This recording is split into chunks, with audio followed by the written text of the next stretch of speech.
नमस्कार, मैं हूं आपके साथ ज्योति जायसवाल और आप देख रहे हैं LR न्यूज। आइए बढ़ते हैं खबर की ओर।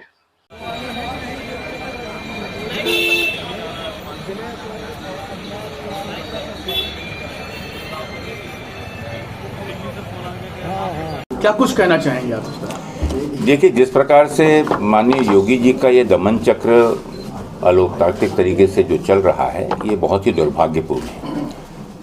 एक तो आज पूरा कांग्रेस परिवार दुखद है और आप समझ सकते हैं कि हमारे एक बहुत ही नौजवान युवा नेता की कल हत्या कर दी गई। मैं उसे हत्या इसलिए मानता हूं कि जिस प्रकार से पुलिस का रवैया रहा और एक शांतिपूर्ण तरीके से निकलने वाले इस प्रोटेस्ट मार्च को, जबकि पुलिस को व्यवस्थित सभी जानकारी हमने दी थी कि हम किसी प्रकार से शांतिपूर्ण तरीके से अपना प्रदर्शन रखेंगे, लेकिन जिस प्रकार से पुलिस का रवैया रहा ये दुर्भाग्यपूर्ण है, उसका हम निषेध करते हैं। और उसके चलते हुए एक युवा नेता को अपने प्राण की आहुति देनी पड़ी। ये आहुति व्यर्थ नहीं जाएगी। अभी हमने श्रद्धांजलि सभा रखी है और साथ ही साथ हमारे प्रदेश अध्यक्ष अजय राय जी अंत्येष्टि में शामिल होने के लिए गोरखपुर पहुंच चुके हैं। हम अपनी पूरी सांत्वना व्यक्त करते हैं, लेकिन एक चीज़ मैं आपको बता दूं कि पुलिस प्रशासन का दुरुपयोग करते हुए आप सब लोगों ने अपने आंखों से देखा कि राष्ट्रीय पार्टी के मुख्यालय पर जिस प्रकार से मनमानी हो रही है। मुझे स्वयं और अन्य हजारों कार्यकर्ताओं को हाउस अरेस्ट किया गया, उन्हें बंदी बनाया गया, उन्हें थाने पर ले जाकर बैठाला गया, नज़रबंद रखा गया।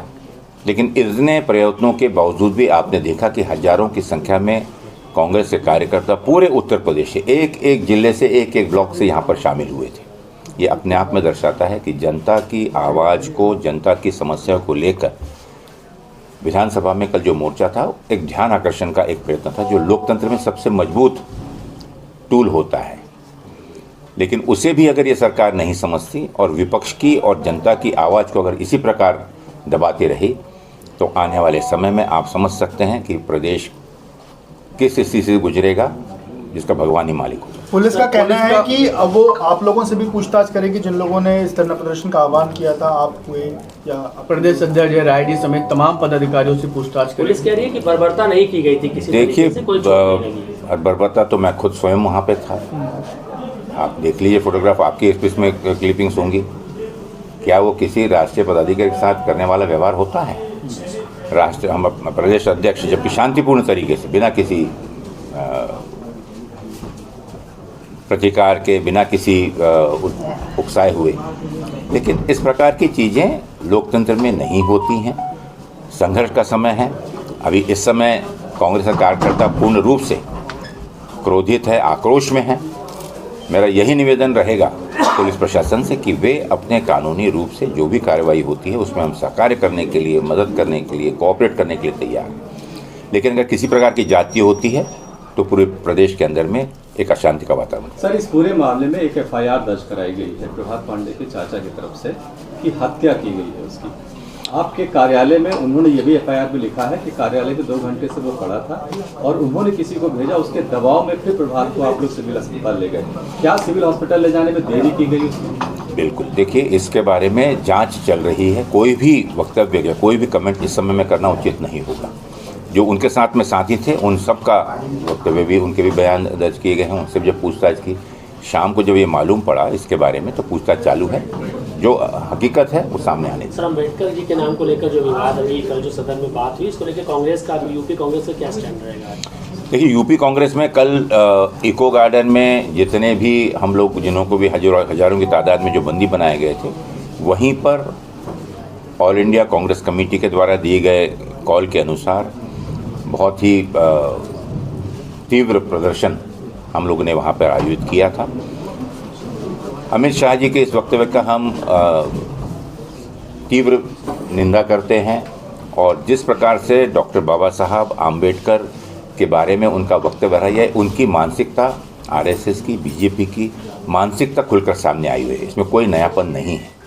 यही चीज़ माननीय राहुल गांधी जी बार बार सड़कों पर निकलकर लोगों को जन जागृत करने की दृष्टि से संविधान के बदलने की जो उनकी साजिश और जो उनकी प्लानिंग थी उसके बारे में लोगों को आगाह करते रहे।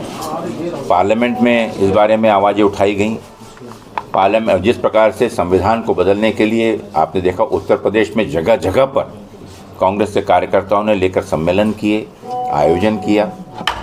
और अमित शाह जी का ये वक्तव्य बहुत ही दुर्भाग्यपूर्ण और बीजेपी की नीच मानसिकता को दर्शाता है।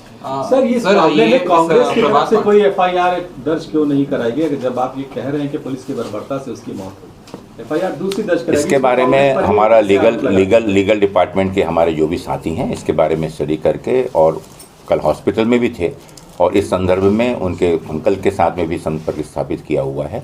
जो भी कार्रवाई होगी हम पूरा करेंगे। सर, प्रभात पांडे की मौत के जिम्मेदार किसको मानते हैं? एक्सटर्नल इंजरी मार्क्स नहीं है उसकी बॉडी पे। आप लोग आरोप लगा रहे हैं कि पुलिस ने मारा पीटा, और पुलिस कह रही कि जो पंचनामा हुआ उसमें कोई भी external body visible injury marks. देखिए, इंजर बॉडी में वहाँ पे उनके साथ में जो उनके साथी थे, जो उस बच्चे के साथ में थे, इतने हजारों की भीड़ में तो चल ही रहे थे, जो उनके साथ में थे उनका बयान ज़्यादा मायने रखेगा। तो उनसे पूछताछ चालू है, सच जो है वो सामने आ जाएगा। एक जीता जाता उदाहरण है कि माननीय उत्तर प्रदेश कांग्रेस कमेटी के अध्यक्ष माननीय अजय राय जी कल रात भर हॉस्पिटल में और बच्चे की पोस्टमार्टम वो कराते रहे। आज सुबह 5 बजे अंत्येष्टि में शामिल होने के लिए जब वो निकले हैं तो जगह जगह पर पुलिस की बैरिकेडिंग, उनको रोकने का प्रयत्न किया गया, जबकि वो अन्य मार्गों से होकर वहाँ पहुँच चुके हैं।